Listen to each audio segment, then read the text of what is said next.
जय हिंद दोस्तों, आप सभी का स्वागत है आपके अपने YouTube channel smart study bye आलोक सर में। कैसे हैं आप लोग? उम्मीद है आप सभी बहुत अच्छे होंगे। तो आज हम ज़्यादा बातचीत नहीं करेंगे। जैसा कि हमने कल देखा कि कल की क्लास में स्वर संधि पढ़ा। स्वर संधि के कितने भेद होते हैं उनके बारे में जाना, उनसे कौन कौन से नियम बनते हैं, कैसे प्रश्न बनते हैं उनके बारे में जाना। फिर लास्ट में हमने देखा कि पहचाने कैसे संधि। अगर हमने स्वर संधि देखें तो स्वर संधि में 5 भेद, उन 5 भेदों को देखते ही कैसे पहचाने। तो हमने देखा था शॉर्टकट तरीका लास्ट में एकदम वीडियो के अंत में कि जैसे कि दीर्घ संधि है। हमने कहा कि दीर्घ का मतलब होता है बड़ा। इसमें बड़े वाले वर्ण आते थे, जैसे बड़ा, बड़ी, बड़ा और ऋषि। फिर हमने देखे फिर अगला गुण। गुण में हमने कहा कि ए होगा, ओ होगा या फिर अर होगा। और लास्ट में हमें एक और बताया था कि अल। क्या बताया था? अल। इतना बताया था। फिर हमने कहा कि वृद्धि संधि कैसे पहचानेंगे। तो वृद्धि संधि हमने कहा था कि अय होगा, अ होगा। क्या होगा? अय होगा, अ होगा। उसके बाद हमने कहा कि या संधि।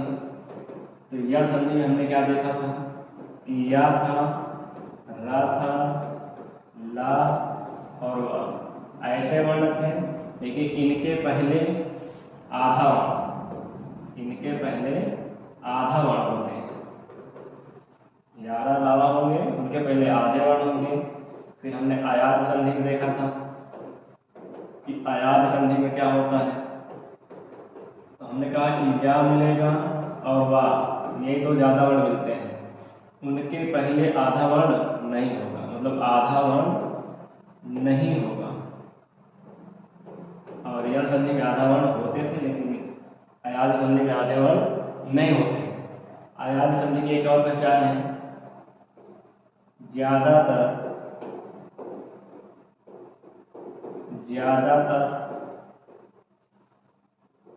3 वर्ण वाले शब्द। 3 वर्ण वाले शब्द कौन से?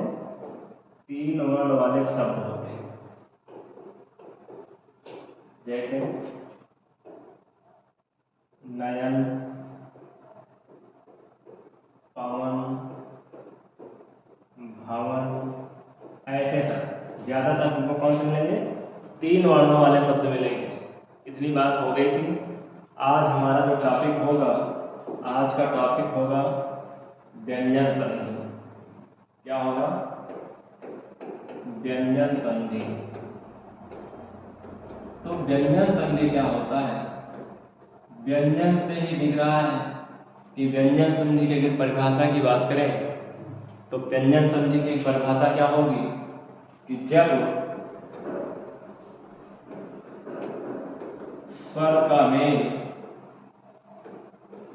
मेल व्यंजन के साथ, जब स्वर का मेल व्यंजन के साथ, किसके साथ? व्यंजन के साथ, अथवा व्यंजन का मेल, अथवा व्यंजन का मेल, व्यंजन का मेल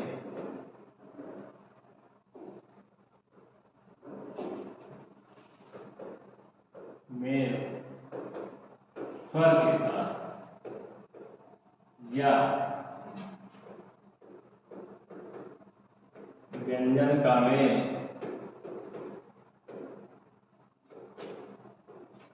व्यंजन के साथ होता है तो व्यंजन संधि होता है। कौन सी संधि होता है? व्यंजन संधि होता है। बात को समझना। कह रहे हैं परिभाषा कि जब स्वर का व्यंजन के साथ अथवा व्यंजन का स्वर के साथ या फिर व्यंजन का व्यंजन के साथ मेल होता है, व्यंजन के साथ संयोग होता है वहाँ पर कौन सी संधि होगी? व्यंजन संधि होगी। कौन सी होगी? व्यंजन संधि। समझना, स्ट्रक्चर से समझा रहे हैं कैसे होगा। एक होगा प्लस, इसके पहले क्या होगा और इसके बाद क्या होगा? तो इस साइड व्यंजन होगा। क्या होगा? व्यंजन। इस साइड क्या होगा? स्वर या फिर व्यंजन हो सकता है। बात को समझना, इस साइड व्यंजन होगा, इस साइड स्वर और व्यंजन दोनों में से कोई हो सकता है। अगर इस साइड स्वर है तो इस तरफ क्या होना चाहिए? क्या होना चाहिए? व्यंजन। ये इनकी कंडीशन है। अगर इस साइड स्वर है तो इस साइड अगर स्वर ला देंगे तो व्यंजन संधि नहीं होगी। फिर कौन संधि हो जाएगी? स्वर संधि। देखिए, इधर स्वर है, उधर व्यंजन होना चाहिए। इधर व्यंजन है, इधर स्वर या व्यंजन दोनों में से कोई हो सकता है। तो आइए देखते हैं। किताबों में तो कम से कम 15-16 नियम भी मिलेंगे आपको, लेकिन उनको 15-16 नियम पढ़ने से कोई मतलब नहीं होगा। तो उन्हीं 15-16 नियम को हमने स्टार्ट कर दिया है। ज़्यादा से ज़्यादा 5 नियम में पूरी व्यंजन संधि समाप्त कर देंगे। इससे बाहर कहीं कुछ आने वाला नहीं।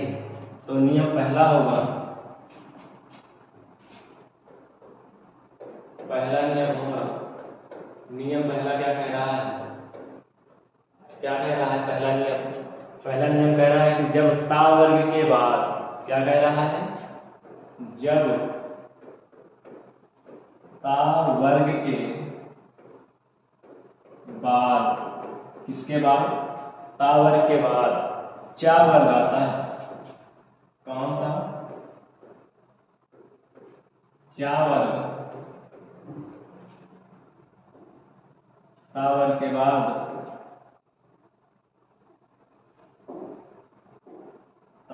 बाद चा वर्ग आता है। जब ता वर्ग के बाद चा वर्ग आता है तो ता वर्ग चा वर्ग में बदल जाता है। ता वर्ग चा वर्ग में बदल जाता है। बात समझ में आई? क्या कह रहा है? कह रहा है कि जब ता वर्ग के बाद चा वर्ग आता है तो ता वर्ग चा वर्ग में बदल जाता है। तो ता वर्ग में कौन कौन से आएंगे वर्ग? एक बार देखेंगे स्ट्रक्चर से क्या क्या होता है। बात को समझना, इसको छाप लेना अपने दिमाग में। स्ट्रक्चर जब चित्र बना रहे हैं कि ता वर्ग के बाद, किसके बाद? ता वर्ग के बाद ता वर्ग में कौन कौन से आएंगे? तो ता आएगा, था आएगा, दा आएगा, धा आएगा और ना आएगा। इतना आएगा। क्या? ना के साथ साथ एक वर्ण और आएगा। देखो, ना के साथ एक और, ये दंती वाला सा। इसके बाद क्या आना चाहिए? कह रहे हैं चा वर्ग। कौन सा? चा वर्ग आता है। तो क्या होता है? ता वर्ग के बाद चा वर्ग। चा में क्या होगा? चा होगा। क्या होगा? चा होगा, छा होगा, जा होगा, झा होगा, या होगा। क्या होगा? चा होगा, छा होगा, जा होगा, झा होगा और या होगा। उसके बाद लास्ट में एक और होगा। क्या होगा? तालब वाला सा। कौन सा? तालब वाला सा। तो होगा क्या? बदलेगा किसमें? ये ता वर्ग चा वर्ग में बदल जाएगा। किसमें बदलेगा? चा वर्ग में। ता वर्ग के बाद चा वर्ग आता है तो चा वर्ग, ता वर्ग चा वर्ग में बदल जाता है। तो चा वर्ग में बदलेगा मतलब क्या कह रहा है कि जब आधा ता आएगा, आधा ता के बाद चा होगा, ता किसमें बदलेगा?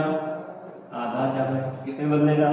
आधा चा में। चलो कलर चेंज कर दें दोस्तों, ये आधा चा बदलेगा। था होगा तो छा होगा, किसमें बदलेगा?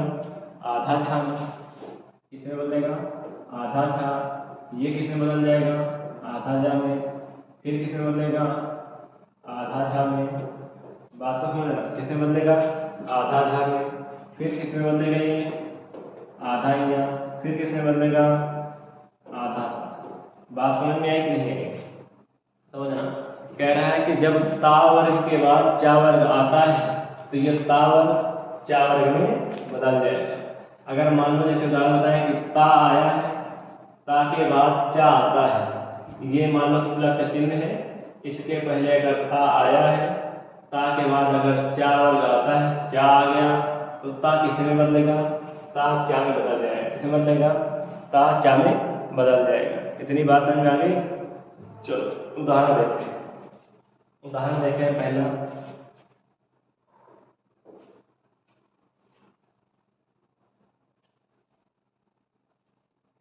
उदाहरण है रामस प्लस सेते। क्या है? रामस प्लस सेते। कह रहा है कि रामस प्लस सेते। अब देखो बराबर क्या होगा? हमने कंडीशन आपको समझाया है। क्या समझाया है?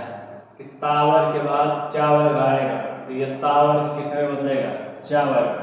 और यहाँ भी देखो हमने कहा है कि जब तावर के बाद चावर आता है तो तावर चावर में बदल जाता है।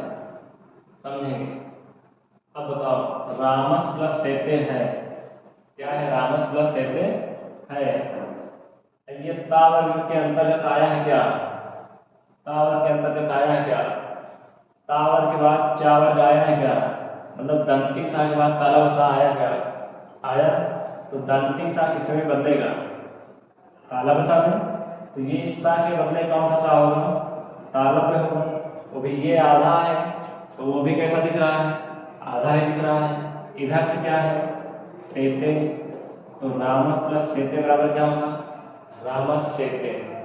रामस प्लस सेते बराबर रामस सेते होगा। ठीक। चलो दूसरा उदाहरण देखते हैं। जैसे आपके पास हो कि सत प्लस चित। सत प्लस चित बराबर क्या होगा? तो समझना, ये तावर्ग है क्या? तावर्ग के बाद चावर्ग आया है क्या? तो तावर्ग किस में बदलेगा? चावर्ग। देखो ये ता किस में बदल जाएगा? ता जब आता है किस में बदलता है? देखो ता के बाद चा आता है तो ता चा में बदल जाता है। बदल जाता है कि नहीं? वही देखो यहाँ पर ये आया है ता किस में बदलेगा? आधा चा में। इधर से है क्या? छोटी ई और चित। तो सत प्लस चित बराबर सचित होगा कि नहीं होगा? ठीक। जैसे कहते हैं कि सत प्लस जन। सद प्लस जन। अब बताओ दा आया है, दा तावर में का है क्या? तावर के बाद चावर आया है क्या? आया है। ठीक। तो ये सद सद दा किस में बदलेगा? दा देखो किस में बदल रहा है? ये देखो ये दा किस में बदल रहा है? दा के बाद अगर जा है तो दा किस में बदल जा रहा है? आधा जा में। धा के बाद झा आ रहा है तो किस में बदल जा रहा है? आधा झा में। बदल जा रहा है? बदल जा रहा है। ये ना आ रहा है, ना के बाद या तो किस में बदल जा रहा है? या में। सा आ रहा है तो सा किस में बदल जा रहा है? ये वाला तालब सा में। उसके बाद देखो ये था के बाद छा आ रहा है तो था किस में बदल जा रहा है? आधा छा में। वही चीज यहाँ हो रहा है। सत प्लस जन बराबर क्या हो रहा है? तो ये दा किस में बदल जाएगा? आधा जन में। इधर से है क्या? जन। बात खत्म। सत प्लस जन बराबर सज्जन। लेकिन कभी कभी क्या होता है कि ऐसा आ जाता है कि सत प्लस जन बराबर क्या होगा? तब भी क्या होगा? सत प्लस जन। ता के बाद चावल आएगा तो ता चावल में बदल जाएगा। तो चावल ये जा है क्या? तो क्या हो जाएगा? सज्जन। अब इसका एक नियम होता है, अलग से होता है, लेकिन यही समझ ले रहे हैं। नियम क्या होता है कि जब तावर के बाद यानी कि ता और दा के बाद जा आता है, ता और दा का परिवर्तन जा में हो जाता है। क्या नियम होता है कि ता या दा के बाद जा आता है, ता या दा का परिवर्तन आधा जा में हो जाता है। तो वो नियम पढ़ने से अच्छा यही समझ ले रहे हैं पूरा एक साथ कि अगर ता के या दा के बाद जा आ रहा है तो ता या दा किसमें बदल जाएगा? आधा आधा जा में। बात समझ आ गई। चलो और एक उदाहरण देते हैं, जैसे है कि उद प्लस ज्वल। अब देखो उद प्लस ज्वल ऐसा ही होता है क्या, उद प्लस ज्वल बराबर। अब कहेंगे क्या होगा, तो ता वर्ग के बाद कौन सा आया है, चा वर्ग आया है क्या, तो दा किसमें बदलेगा, चा वर्ग में। हमने अभी एक नियम बताया कि जब ता या दा के बाद जा आता है, ता दा का परिवर्तन जा में हो जाता है। अब देखो ये आधा दा था, आधा जा बन गया क्या, इधर से एक और आधा जा है, फिर क्या है वल। अब बताओ उज्ज्वल का शुद्ध रूप यही होता है क्या, होता है क्या, उज्ज्वल का शुद्ध रूप यही होता है। ठीक, उद प्लस ज्वल बराबर उज्ज्वल। लेकिन आप लोगों को बता दें कि जो एग्जाम में आया है वो पूछा था कि उज्ज्वल का संधि विच्छेद क्या होगा, तो ऑप्शन में उद प्लस ज्वल भी था और एक ऑप्शन में था उद प्लस ज्वल। कौन सा था, एक ऑप्शन में था उद प्लस ज्वल, एक में था उद प्लस ज्वल। तो सही कौन माना गया है, उद प्लस ज्वल। किसको माना गया है, उद प्लस ज्वल। तो बात समझ में आ गई। इसको अपने दिमाग में रखना है कि दोनों ऑप्शन मिल रहे हैं तो सही किसको मानेंगे, उद प्लस ज्वल। इतनी बात समझ आ गई। चलो नियम नंबर 2। अगर देखो अब तो ये तो हिंदी में संधि हो गई, किसमें हो गई, हिंदी में संधि हो गई। अगर संस्कृत वाले होते हैं जो, अगर संस्कृत में कभी पूछ ले कि ता या दा का परिवर्तन में ये कौन सा है नियम, ये नियम कौन सा है कि जब तावर के बाद चावर आता है तो तावर चावर में बदल जाता है। संधि कौन है, तो क्या बता देंगे, इष्टुत्व संधि। कौन सी संधि है, इष्टुत्व संधि। कौन सी संधि है, इष्टुत्व संधि। बात को समझना, संधि में अगर पूछता है संस्कृत में कौन सी संधि है तो ये वाले नियम कौन सी संधि है, इष्टुत्व संधि। बात समझ में आ गई। नियम नंबर 2 देखेंगे। नियम नंबर 2 देखेंगे। नियम नंबर 2 देखने से पहले थोड़ा सा दोस्तों एक सहयोग करना। सहयोग ये है कि वीडियो को ज़्यादा से ज़्यादा शेयर करो, ज़्यादा से ज़्यादा अपने दोस्तों तक शेयर करो, ताकि उन सभी को पता चले कि क्या होती है संधि, कैसे पढ़ा जाता है, कैसे समझा जाता है। ठीक दोस्तों, तो आप लोगों का सहयोग ही हमें ऊंचाइयों तक लेकर जाएगा। यदि आप लोग ही सहयोग नहीं करोगे तो आपका ये अपना छोटा भाई आगे बढ़ने में थोड़ी कठिनाई तो होगी ही ना। तो क्या करते हैं कि आपके लिए बड़ी मेहनत से हम वीडियो बनाते हैं, आपको समझाते हैं, तो थोड़ा सा सहयोग करना चाहिए। तो हमारा निवेदन है आप सभी से, सहयोग करिए, वीडियो को ज़्यादा से ज़्यादा तक शेयर करिए, ताकि और सारे जो बच्चे हैं गरीब परिवार से हैं, इनके पास पढ़ने के लिए पैसे नहीं हैं, तो घर पर बैठ कर तैयारी कर सकें। उम्मीद करते हैं आप लोग सहयोग करोगे, हमारा भी और उन जो असहाय बच्चे हैं उन सबका भी सहयोग आप लोग करेंगे। धन्यवाद। आगे चलते हैं नियम नंबर 2 पर। नियम नंबर 2 क्या कह रहा है कि जब तावर के बाद, क्या कह रहा है, जब तावर के बाद या फिर पहले, बात समझना, कह रहा है कि जब, क्या कह रहा है कि जब तावर्ग के पहले, जब तावर्ग के वर्ग के पहले, तावर्ग के पहले या बाद में, तावर्ग के पहले या बाद में, जब तावर्ग के पहले या बाद में टावर्ग आए तो, कौन सा, टावर्ग आए तो, जब तावर्ग के पहले या बाद में टावर्ग आए तो टावर्ग टावर्ग में बदल जाता है। तो आए तो तावर्ग, आए तो तावर्ग टावर्ग में बदल जाता है, टावर्ग में बदल जाता है। किसमें बदल जाता है, तो टावर्ग में बदल जाता है। टा वर्ग में बदल जाता है। दोस्तों जब भी ता वर्ग आएगा, ता वर्ग के पहले या बाद में टा वर्ग आ जाए तो ता वर्ग का परिवर्तन किसमें हो जाएगा? टा वर्ग में। किसमें हो जाएगा? टा वर्ग में। अब देखते हैं कि इनका परिवर्तन कहाँ होगा। इतनी बात समझ आ गई होगी, उम्मीद करते हैं आपको पसंद आ रहा होगा। देखो जैसे ता वर्ग की बात कर रहा है तो यहाँ समझते हैं एक चित्र में कह रहा है कि ता वर्ग में सा आएगा क्या? सा, ता, था, दा, धा और ना। इसके बाद क्या हो? टावर। कौन सा? टावर। टावर में ये आता है क्या?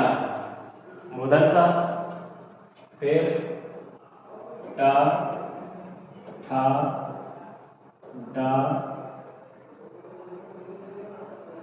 टा। थोड़ा दूर रुकते हैं, सामने हो गया दोस्तों।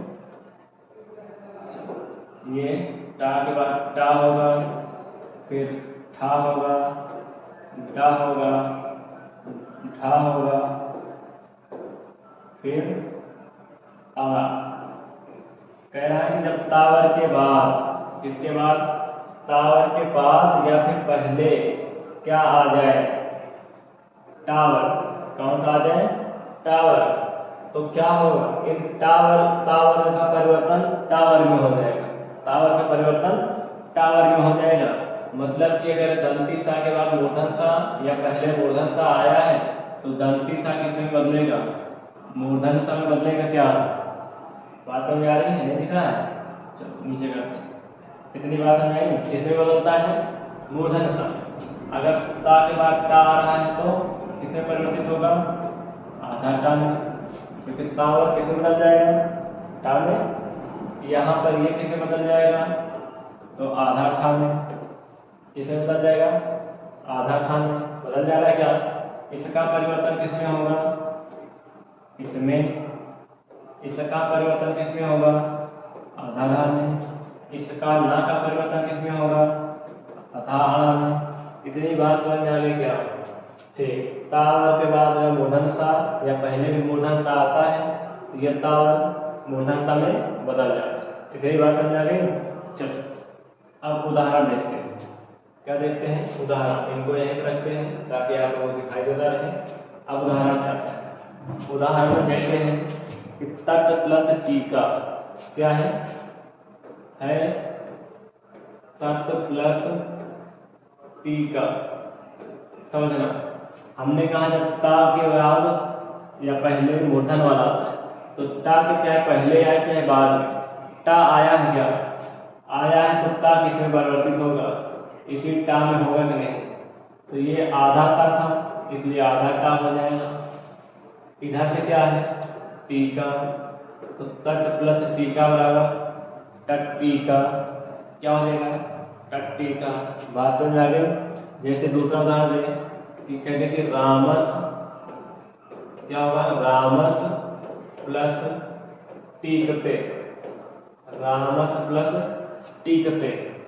तो अब क्या होगा? ये दंती सा के बाद ये वाला सा टा आया है क्या? टावर आया है। ठीक। तो किसमें परिवर्तित होगा? दंती सा किसमें हो रहा है? मूर्धन सा में। तो ये क्या हो जाएगा? रामस, वो भी आधे परिवर्तित हो रहा है। इधर से जोड़ क्या देंगे? टीकते। क्या जोड़ देंगे? टीकते। इतनी बात समझ में आ गई? चलो आगे और एक उदाहरण देखते हैं कि जैसे कृष्ण प्लस ना। क्या है? कृष्ण प्लस ना। अब समझ रहा हूं। कृष्ण प्लस ना, हमने कहा जब भी तावर आएगा, तावर के पहले भी हो सकता है बाद भी हो सकता है। तो ये तावर जो है क्या? तावर के पहले मूर्धन वाला आएगा टावर आया है तो तावर का परिवर्तन किसमें होगा? किसमें होगा? टावर में। टावर का परिवर्तन टावर में। अब देखो ये कृष्ण है क्या? ऐसा आधा है क्या? ठीक। ना का परिवर्तन किसमें होता है? देखो ये हमने लिखा है कि ना का परिवर्तन किसमें हो रहा है? आड़ा में। किसमें हो रहा है? आड़ा में। तो क्या हो जाएगा कृष्ण प्लस ना, ना का परिवर्तन आ में वो भी आधा, लेकिन मात्रा बड़ा लगी है तो बड़ा की मात्रा, तो कृष्ण प्लस ना बराबर क्या हो जाएगा कृष्णा, क्या हो जाएगा कृष्णा। और एक उदाहरण देते हैं, जैसे उद प्लस डयन, क्या है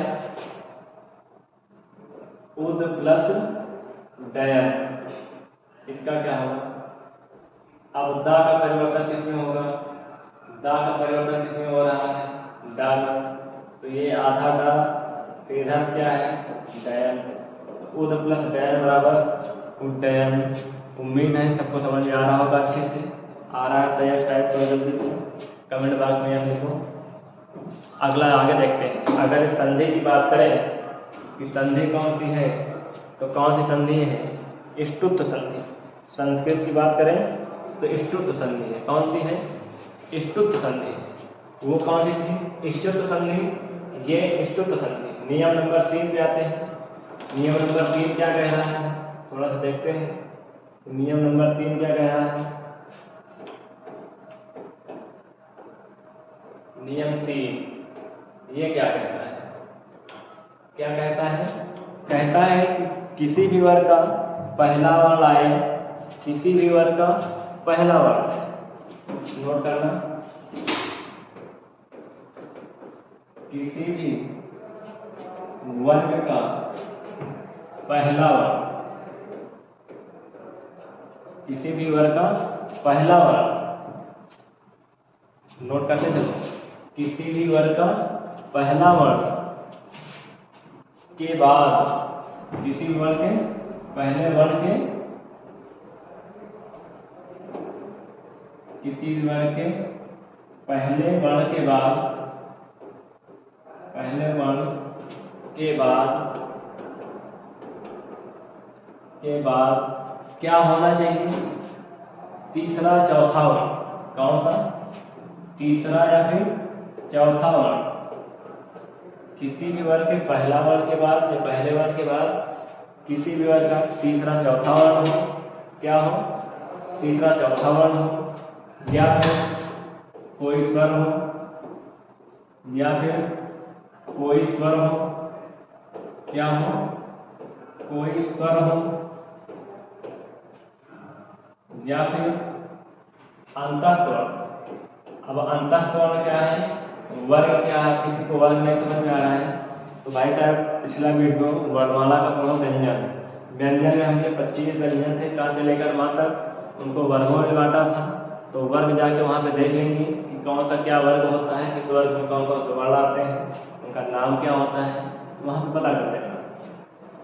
तो इतनी बात समझ में आ गई, कह रहा है किसी भी वर्ग के पहले वर्ण के बाद तीसरा चौथा वर्ण हो, अंतःस्वर हो, या फिर कोई भी स्वर हो, तो होगा क्या, तो पहले वर्ण का परिवर्तन, पहले वर्ण का परिवर्तन, पहले वर्ण का परिवर्तन तीसरे वर्ण में हो जाता है, किसमें हो जाता है तीसरे वर्ण में, तीसरे वर्ण में होता है, पहले वर्ण का परिवर्तन तीसरे वर्ण में होता है।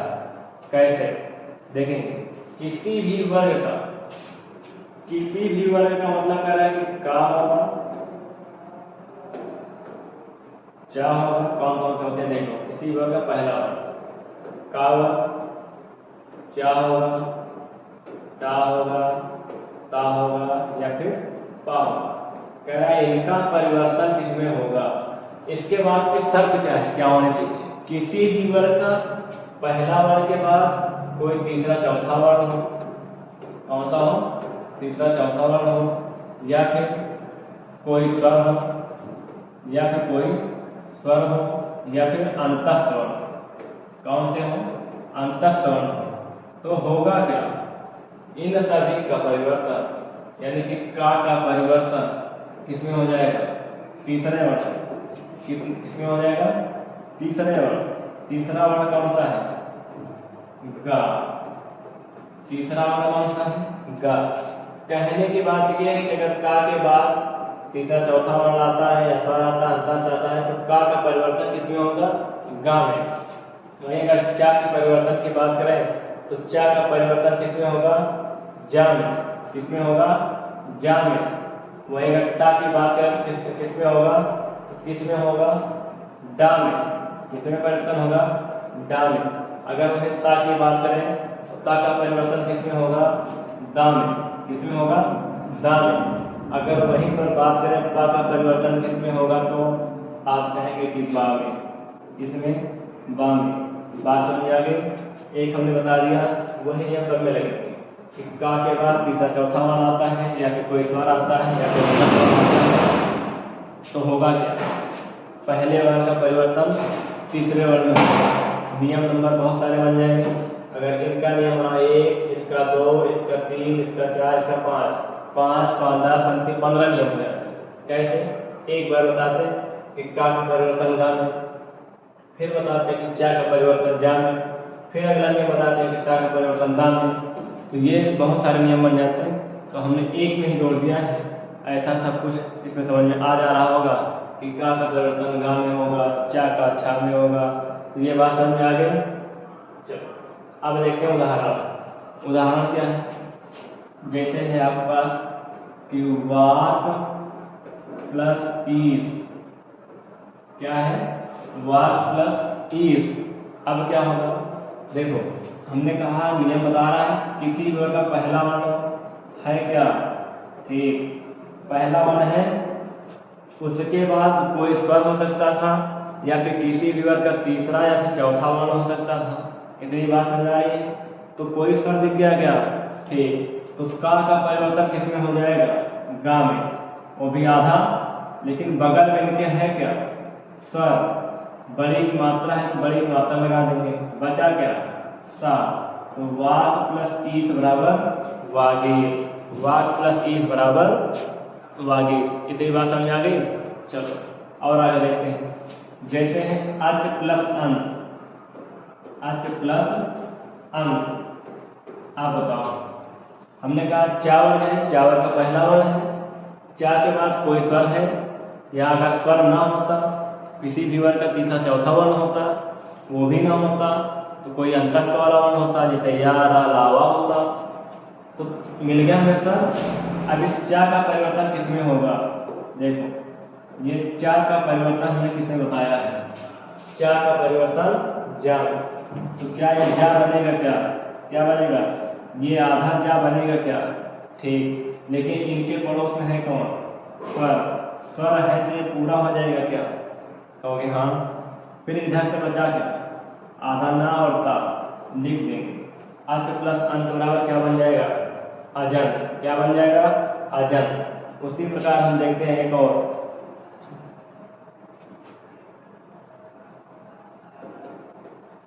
आपको प्लस जा। क्या है? आपको प्लस जा। इनमें क्या होगा? अब देखो किसी भी वर्ग का पहला वर्ण है क्या? है पा है। पा का परिवर्तन किसमें होगा? बा में। लेकिन कब होगा? किसी भी वर्ग का या तो तीसरा वर्ण होगा या तो चौथा वर्ण होगा, या तो तीसरा होगा या तो चौथा होगा। तो ये जा जो आ रहा है पा के बाद, क्या तीसरा वर्ण है या फिर चौथा? तो हम कहेंगे चा वर्ग में आता है तो चा छा जा, यानी कि तीसरा वर्ण है क्या? तीसरा वर्ण है। तो इस पा का परिवर्तन आधा बा में, तो ये आधा बा हो जाएगा। इधर से बचा क्या है? जा। तो आप प्लस जा बराबर क्या हो जाएगा? अब इतनी बात समझ में आ गई? समझ में आ गई? एक उदाहरण और देते हैं। जैसे है कि दिक प्लस गज। दिक प्लस गज बराबर क्या होगा? दिक प्लस गज बराबर क्या होगा? तो देखेंगे ये दिक रहेगा ही, का के बाद तीसरा चौथा वर्ण होना चाहिए है, गा तीसरा वर्ण है। इसका परिवर्तन क्या होगा? देखो का परिवर्तन गा में। किसमें? गा में। तो ये आधा गा होगा क्या? ऐसा ही होगा कुछ। इधर से क्या है? गज। अब देखो ये गज ऐसा कुछ है। ठीक, ये दिग, ये गा पूरा कब होता? जब इसके बगल में स्वर हो। स्वर नहीं है इधर भी व्यंजन इधर भी व्यंजन, क्या दोनों मेल कर पाएंगे? आप कहोगे हाँ मेल कर लेंगे, लेकिन मेल नहीं होगा। क्या होगा? संयोग होगा। क्या होगा? संयोग। तो संयोग होगा तो ये आधा गा ही रहेगा, इधर से पूरा गा, इधर से जब। दिक प्लस गज बराबर दिग्गज। जब दो व्यंजन आपस में एक साथ मिलते हैं तो मेल नहीं होता है, संयोग होता है। क्या होता है? संयोग होता है। कौन सा? हलो अंतरतमा संयोगा। क्या होता है? हलो अंतरतमा संयोगा। ठीक, इतनी बात समझा गई। आगे चलते हैं अगले नियम। नियम नंबर 4। नियम नंबर 4 क्या कह रहा है? आओ देखते हैं क्या कह रहा है। कह रहा है कि यदि माँ के बाद, क्या कह रहा है? माँ के बाद क्या हो? कह रहा है माँ के बाद यदि अंतस्थ वर्ण या ऊष्म व्यंजन, माँ के बाद अंतस्थ वर्ण या फिर ऊष्म व्यंजन आए तो, या फिर ऊष्म व्यंजन आए तो, ऊष्म व्यंजन आए तो क्या होगा? कह रहे थे माँ के बाद कोई अंतस्थ वाला वर्ण आता है या फिर ऊष्म वाला वर्ण आता है तो होता क्या है? तो माँ पंचमा अक्षर या फिर अनुस्वार में बदल जाता है। माँ किसमें बदल जाएगा? अनुस्वार में। किसमें?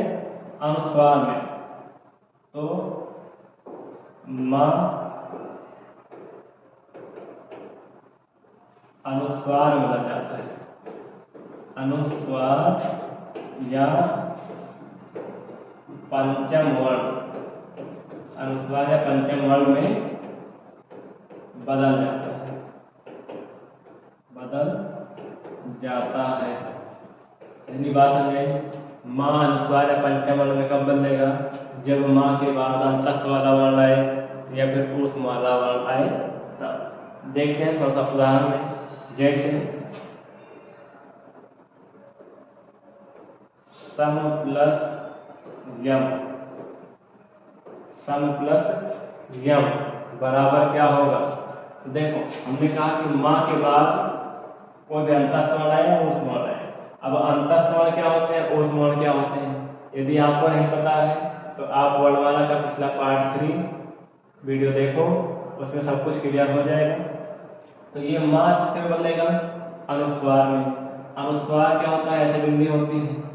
अब इधर देखो क्या आया था, अंतस्थ वर्ण आया था। क्या अंतस्थ आया तो माँ अनुस्वार बदल गया, इधर बचा क्या?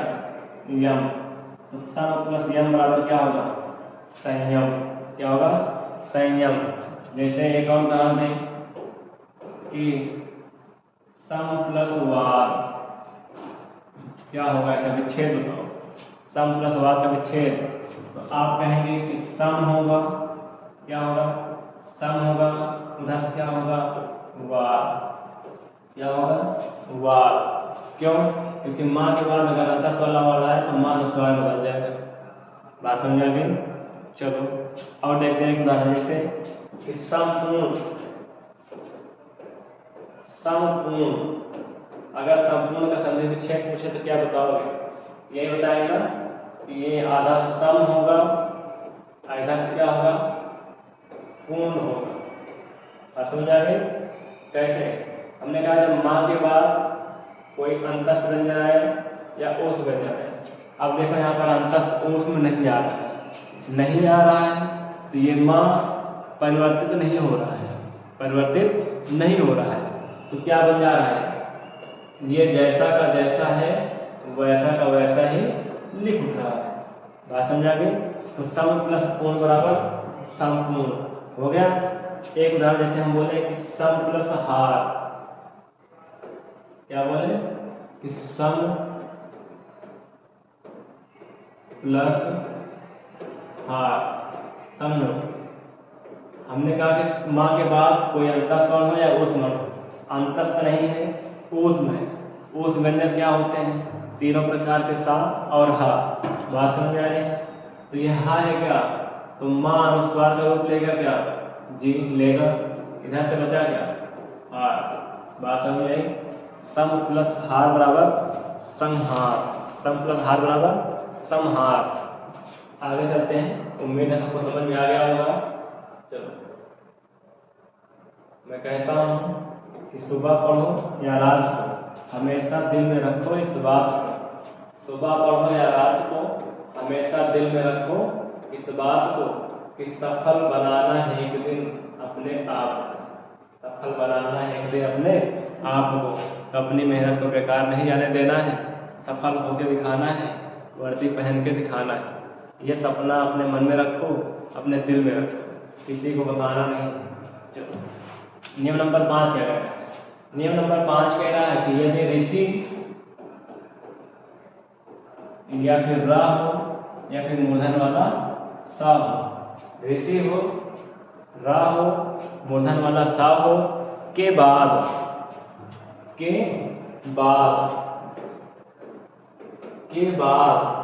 क्या होना चाहिए, कह रहा है कि ना हो।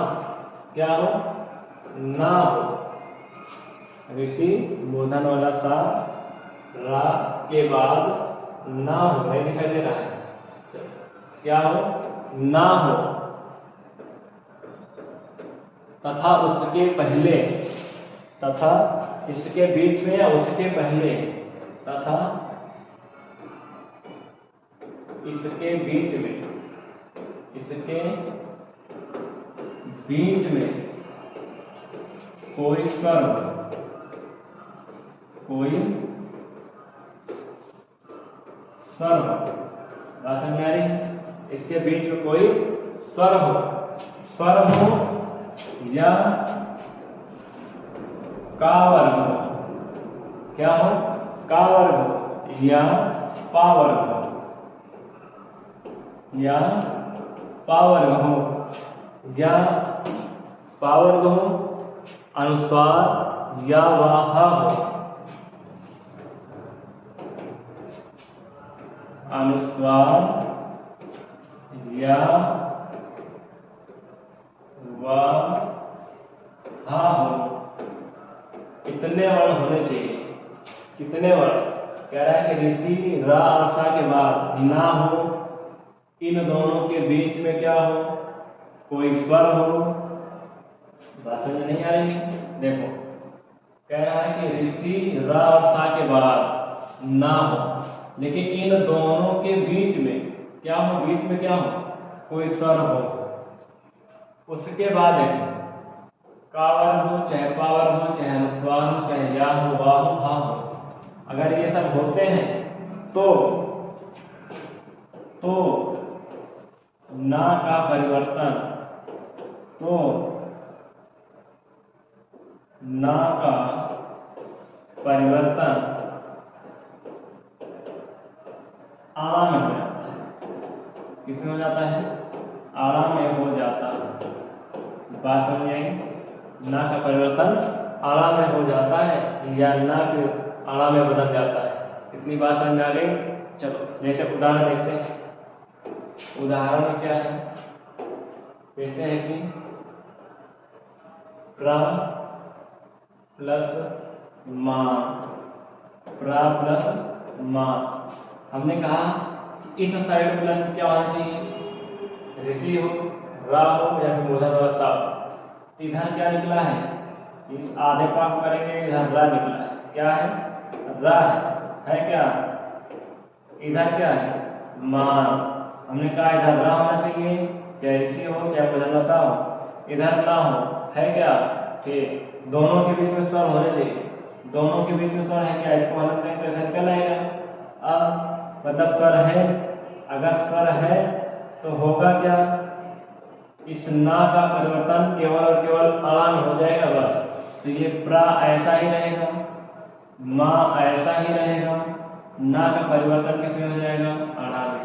तो प्रा प्लस मान बराबर प्रमाण, प्रा प्लस मान बराबर प्रमाण। बात समझ में आ गई। चलो एक दो उदाहरण और देखते हैं। जैसे है कि भूस प्लस अन, भूस प्लस अन। अब देखो, चाहे ऋषि हो, चाहे मूर्धन्य सा हो, चाहे रा, तो मूर्धन्य वाला सा है, बाद में ना है, लेकिन दोनों के बीच में एक स्वर है, होना चाहिए। ठीक, तो होगा क्या, केवल और केवल ना का परिवर्तन होगा बस।